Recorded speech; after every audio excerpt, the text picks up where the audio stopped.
ನಮಸ್ಕಾರ ರೀಪ್ಪ ಎಲ್ಲರಿಗೂ ಕರ್ನಾಟಕ ರಾಜ್ಯದ ಭಾರತೀಯ ಜನತಾ ಪಕ್ಷದಲ್ಲಿಯೇ ಮತ್ತೆ ರೆಬಲ್ ಆದ ರಮೇಶ್ ಜಾರಕಿಹೊಳಿ ಗುಪ್ತ ಮೀಟಿಂಗ್ ಮಾಡಾಕತ್ತಾರ್ರಿ ಬೆಳಗಾವದಲ್ಲಿ ಅನೇಕ ತನ್ನ ಸಹಪಾಠಿ ಮತ್ತು ಮಾಜಿ ಶಾಸಕರನ್ನು ಕೂಡಿಸಿ ಏನು ಅನಾಹುತ ಮಾಡ್ತಾರೋ ಇನ್ನು ಗೊತ್ತಿಲ್ಲ ಏನು ಸರ್ಕಾರ ಗಡಗಡ ಅಂತ ಐತೋ ಈ ಹಿಂದೆ ಮಾಡಿದಂಥ ಅವಾಂತರ ಮತ್ತೆ ಕಾಂಗ್ರೆಸ್ದಲ್ಲಿ ನಡುಕ ಹುಟ್ಟಿಸ್ತೈತೋ ಏನೋ ಅಪ್ಪ ಮಗ ಯಡಿಯೂರಪ್ಪ ಮತ್ತು ವಿಜಯೇಂದ್ರನ ಈ ನೇತೃತ್ವಕ್ಕೆ ತೀರುವ ವಿರೋಧ ವ್ಯಕ್ತಪಡಿಸುತ್ತಿರುವ ಇದೇ ರೆಬಲ್ ಶಾಸಕರು ಬೆಳಗಾವಿಯಲ್ಲಿ ಗುಪ್ತ ಸಭೆ ನಡೆಸ್ಯಾರ್ರಿ.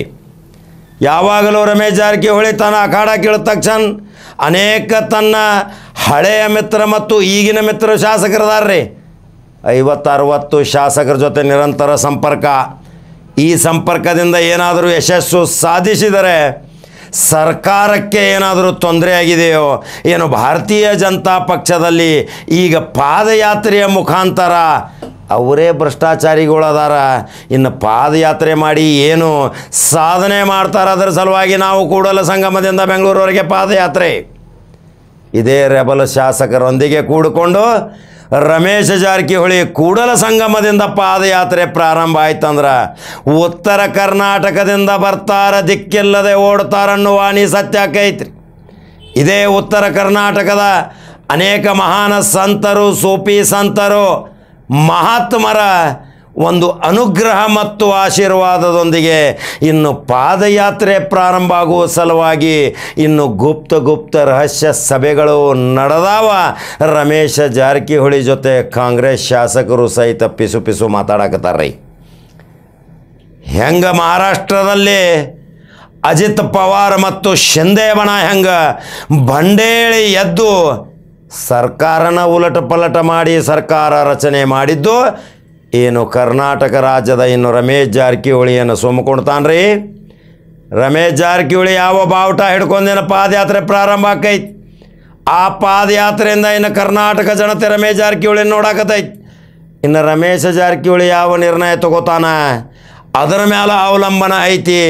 ಇನ್ನು ಮೊದಲೇ ಅನುದಾನ ಇಲ್ಲದೆ ನಿರಾಶ್ರಿತರಂತೆ ಬಳಲುತ್ತಿರುವ ಶಾಸಕ ಮಹಾಶಯರು ಏನಾದರೂ ಕಾಂಗ್ರೆಸ್ಸಿನವರು ಏನು ರಮೇಶ್ ಜಾರಕಿಹೊಳಿ ಜೊತೆ ಕೈ ಜೋಡಿಸ್ತಾರ್ರಿ. ಬದಲಾವಣೆಯ ಗಾಳಿ, ಉತ್ತರ ಕರ್ನಾಟಕದಿಂದಲೇ ಭೂಕಂಪ, ಉತ್ತರ ಕರ್ನಾಟಕದಿಂದಲೇ ಸುನಾಮಿ ಅಲೆ. ಆ ಸುನಾಮಿ ಅಲೆ ಎಬ್ಬಿಸುವ ಸಲುವಾಗಿ ನೇರವಾಗಿ ನಿಷ್ಠುರವಾಗಿ ಯಾವುದೇ ಕೆಲಸಕ್ಕೂ ಕೈ ಹಾಕಲಿಕ್ಕೆ ಹಿಂದೆ ಮುಂದೆ ನೋಡದಂಥ ಈ ದಿಟ್ಟ ನಾಯಕ ರಮೇಶ್ ಜಾರಕಿಹೊಳಿ ಯಾವ ಪಾತ್ರ ವಹಿಸ್ತಾರಿನ ಕಾದು ನೋಡ್ಬೇಕಲ್ರಿ. ಈ ಕಡೆ ಕಾಂಗ್ರೆಸ್ದಲ್ಲಿ ತಳಮಳ ಮೂಡ ಹಗರಣ, ವಾಲ್ಮೀಕಿ ಹಗರಣದಿಂದ ಇನ್ನು ರಾಜ್ಯಪಾಲರ ನಡೆ ಎತ್ತು ಹೋಗುತ್ತೈತಿ. ಇನ್ನು ಪ್ರಾಸಿಕ್ಯೂಷನ್ಗೆ ಏನಾದರೂ ಪರವಾನಗಿ ಕೊಟ್ಟರೆ ಕ್ರಿಮಿನಲ್ ಮೊಕದ್ದಮೆ ದಾಖಲಾಯ್ತಂದರೆ ನೈತಿಕ ಹೊಣೆ ಹೊತ್ತು ರಾಜೀನಾಮೆ ಕೊಡ್ಬೇಕಲ್ರಿ ಮುಖ್ಯಮಂತ್ರಿ. ಇನ್ನು ರಾಜೀನಾಮೆ ಮುಖ್ಯಮಂತ್ರಿ ಕೊಟ್ಟರೆ ಇದೇ ಸಿದ್ದರಾಮಯ್ಯ ಯಾವ ನಿರ್ಣಯ ತಗೋತಾರ, ತನ್ನ ಅಪ್ಪಟ ಶಿಷ್ಯಂದಿರು ಇಬ್ಬರೇ ಮಾತ್ರ ಅವರನ್ನು ಮುಖ್ಯಮಂತ್ರಿ ಮಾಡ್ತಾರ. ಆದರೆ ಮತ್ತೊಬ್ಬ ನಾಯಕ ನಾನು ಮುಖ್ಯಮಂತ್ರಿ ಆಗುವ ಸಲುವಾಗಿ ಏನು ಪ್ರಯತ್ನ ಪಡಾಕತ್ತಾರ, ಅವರ ಆಸೆ ನೆರವೇರುವುದಿಲ್ಲ.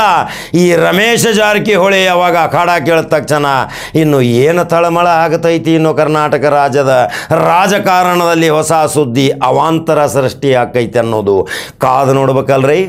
ಹಂಗಾದ್ರೆ ಗುಪ್ತ ಸಭೆದಾಗ ಏನೇನು ಚರ್ಚೆ ಆಗತೈತಿ, ಗುಪ್ತ ಸಭೆದಾಗ ಯಾರ್ಯಾರು ಕೂಡ್ಯಾರ, ಗುಪ್ತ ಸಭೆಯಲ್ಲಿ ಏನೇನು ನಿರ್ಣಯ ತಗೊಂಡಾರ, ಆ ಹೋಟೆಲದಲ್ಲಿ ರಿಸಾರ್ಟ್ದಲ್ಲಿ ಆದಂಥ ಸಭೆಯ ನಂತರ ಮತ್ತೊಂದು ಗುಪ್ತ ಸಭೆ ಆಗತೈತಿ. ಆ ರಹಸ್ಯ ನಿಮಗೆ ಹೇಳಬೇಕಲ್ರಿ.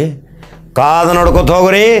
ನಂಬರ್ 1 ಯೂಟ್ಯೂಬ್ ಚಾನಲ್ದಾಗ ಸಬ್ಸ್ಕ್ರೈಬ್ ಆಗ್ರಿ, ಅನಿಸಿಕೆ ಹಾಕ್ರಿ, ಫಾಲೋ ಮಾಡ್ಕೊತ ಹೋಗ್ರಿ. ಒಳ್ಳೊಳ್ಳೆ ಸುದ್ದಿಗಾಗಿ ಜವಾರಿ ಖಡಕ ಕಾಕನ ನಂಬರ್ 1 ಚಾನಲ್ ಬೆಂಬಲಿಸ್ತೀರಿ. ಮತ್ತೊಂದು ಖಡಕ ಜವಾರಿ ಸುದ್ದಿ ಹೋಗಿ ಬರ್ತೀನಿ. ನಮಸ್ಕಾರ.